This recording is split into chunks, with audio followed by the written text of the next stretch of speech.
राम राम भाइयों। I hope so आपने बहुत अच्छा प्रॉफिट बुक किया होगा।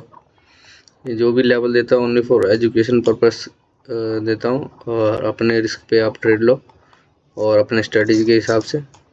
सो दोस्तों, आपको मैंने ये वीडियो डिस्कस नहीं किया था, लेकिन प्रीवियस डे का हमारा जो लेवल था एग्जैक्ट इसी लेवल से बाइंग आई थी। अगर आपने ट्रेड करा हुआ तो अच्छा ट्रेड किया होगा। हम काम नहीं कर पाए, लेकिन ये आज के दिन में ट्रेड लिया है और इतना बुरा दिन गया है क्या बताऊं। ये जो था, ये सबसे बड़ा लॉस आपको देखने को मिला होगा बिकॉज ऑफ ओवर ट्रेडिंग और होप के चक्कर में। बस अब तक का सबसे बड़ा लॉस है। सो इससे सीखने को ये मिला दोस्तों, मैं अगर काम करता बैंक निफ्टी के अंदर तो मुझे डेफिनेटली प्रॉफिट होता, लेकिन मैंने एक्सपायरी के चक्कर में लालच आ गया थोड़ा सा, उस चक्कर में मैंने उसके अंदर ट्रेड लिया निफ्टी के अंदर, और लेकिन वो मार्केट पूरी तरह से रिवर्स हो गया।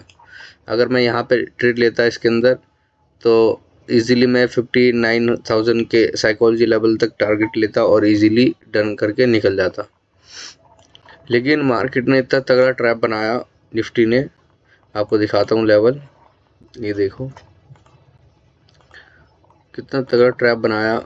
ये देखो,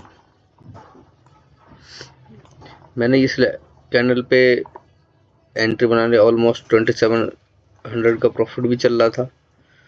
फिर धीरे धीरे मार्केट और तेज़ी से जाता गया। मैंने सोचा यहाँ से वापस लेगा, फिर मैंने सोचा थोड़ा सा रिवर्स लेके होप जाके मैंने यहीं कहीं एग्जिट किया होगा।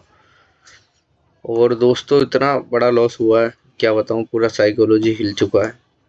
इससे एक ही चीज़ सीखने को मिली है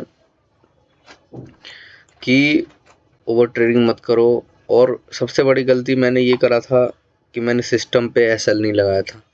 कभी भी दोस्तों ट्रेड करो आप तो सिस्टम पे एसएल लगा के काम करो, तो ही आपको डेफिनेटली रिस्क रिवॉर्ड मेंटेन करने में आसान रहेगा। क्योंकि अगर आपका, जैसे कि यहाँ पे आपने ट्रेड लिया, सपोज डैट कि प्रॉफिट नहीं चल रहा, एकदम से थोड़ा सा लॉस आ गया तो ठीक है, फिर थोड़ा अब यहाँ पे होप होगा, ग्रीड होगा कि मतलब थोड़ा और, मतलब यहाँ से अब जाएगा नहीं, अब थोड़ा से ज़्यादा क्या इसके नीचे आएगा फिर चला जाएगा। लेकिन ये एकदम तेज़ी से जब ऐसे गिरने लग जाता है ना कैंडल, तो आप अगर यहाँ पे अगर ऐसे लगा के रखते तो आपको इतना ही जाता। अगर अगर मैनुअली बुक करोगे तो यहाँ पे बुक करोगे, तो इसमें आपका डबल फायदा है। एक तो रिस्क मैनेजमेंट प्रॉपर फॉलो हो जाएगा, और दूसरा ये है प्रॉपर जगह पे आपका एसएल कट हो जाएगा, ना कि ज़्यादा एसएल लेना पड़ जाएगा आपको।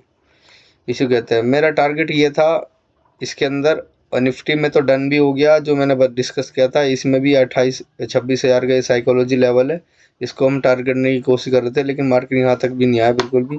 लेकिन मार्केट ने ट्रैप करके नीचे नॉन स्टॉप गिरने लग गया, फिर लोगों ने बाइंग करा, फिर दोबारा गिराया यहाँ पे, फिर ये जो लेवल है यहाँ से बाइंग आना शुरू हुआ। फिर इसने साइकोलॉजी 26 हज़ार के साइकोलॉजी लेवल के पास से ही रिजेक्शन लेके मार्केट दोबारा से बाउंस बैक कर गया। सो इससे सीखने को मिलती यही है दोस्तों कि जितना आपका रिस्क कैपेसिटी है, और सब कभी कभार ऐसा होता है कि लॉस एकदम से बढ़ जाता है ना, तो आप मैनुअली हाथ से कट नहीं कर पाते हो। तो ऐसा काम ना हो, इसलिए आपको सिस्टम पे ऐसा लगा के काम करना होगा, और 1 से 2 ट्रेड लो, इनफ है, और उस हिसाब से काम करो।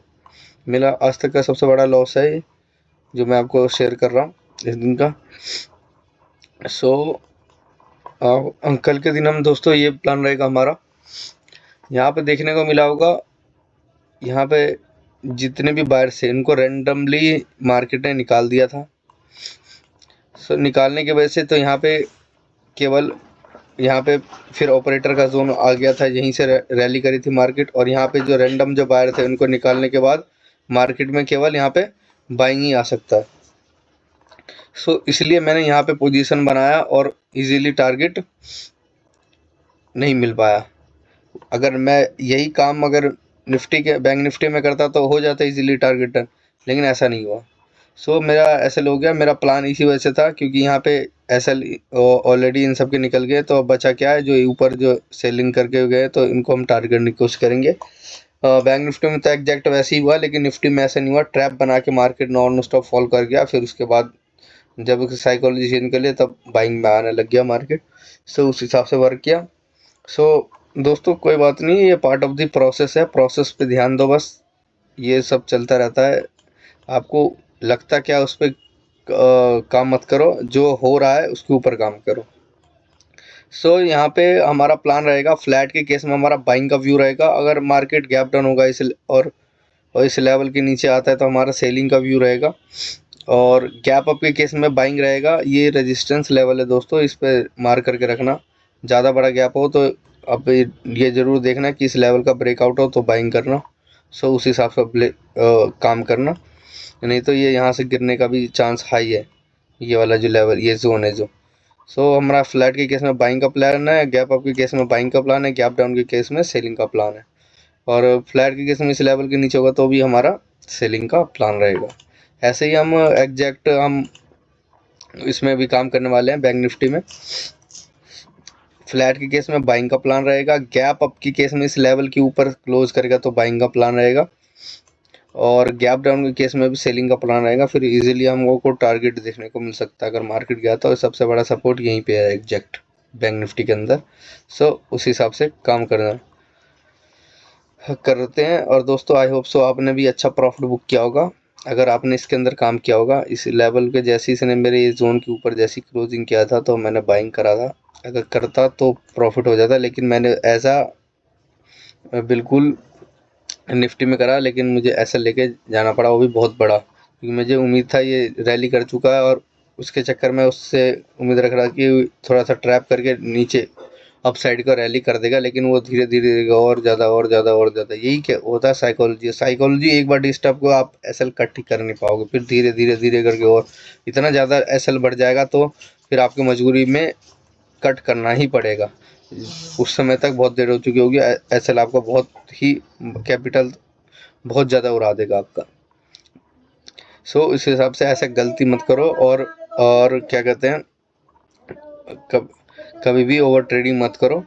मिलते हैं नेक्स्ट ट्रेडिंग डेज में। आई होप सो आपने बहुत अच्छा प्रॉफिट बुक किया होगा।